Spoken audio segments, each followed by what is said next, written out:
మాల సంఘాల JAC state working ప్రెసిడెంట్ని.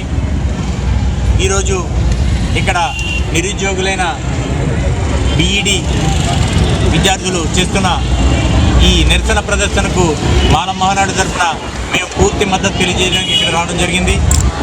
దీని ముఖ్య ఉద్దేశం ఓటమి ప్రభుత్వం అధికారంలో రావడానికి కారణం ముఖ్యంగా నిరుద్యోగులైన యువతీ యువకులే. వీరు కసిగా ఓట్లేసి కూటమి ప్రభుత్వాన్ని అధికారంలోకి తేవడం జరిగింది. మరి ముఖ్యంగా ఈరోజు ఉద్యోగాలంటే టీచర్ ఉద్యోగాలే అందరికీ కనపడతాయి. ఈ టీచర్ ఉద్యోగాలు ముఖ్యంగా టీచర్ ఉద్యోగాలే ఉద్యోగులుగా అందరూ ఎలక్షన్ ముందు కూడా చెప్పుకోవడం జరిగింది.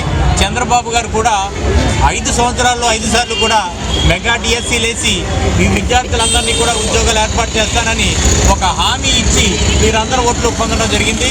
కానీ ఈరోజు ఏదో సాకు చెప్పి తప్పించుకునే విధంగా కృష్ణమాదిగన్న అతన్ని ముందు పెట్టుకుని వర్గీకరణ అంశం ఒక కొలిక్కి వచ్చిన తర్వాతనే వర్గీకరణ అంశం కొలిక్కి వచ్చిన వెంటనే మీకు ఉద్యోగాలు ఇస్తామని చెప్పడం అందరికీ కూడా ఇది తప్పుగా భావిస్తున్నాం.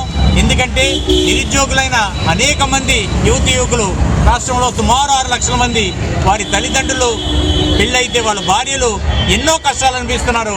దీని గురించి ఎంతో ప్రిపేర్ అవుతున్నారు. కాబట్టి ఫస్ట్ డిఎస్సి నోటిఫికేషన్ ఇచ్చారు కాబట్టి టెట్ పరీక్ష కూడా పెట్టారు కాబట్టి ఈ రిక్రూట్మెంట్ వెంటనే జరపాలని మేము కోరుతున్నాం. అలానే దీనిపై న్యాయ పోరాటానికి విద్యార్థులు వెళ్తే వారికి సహకరిస్తాం.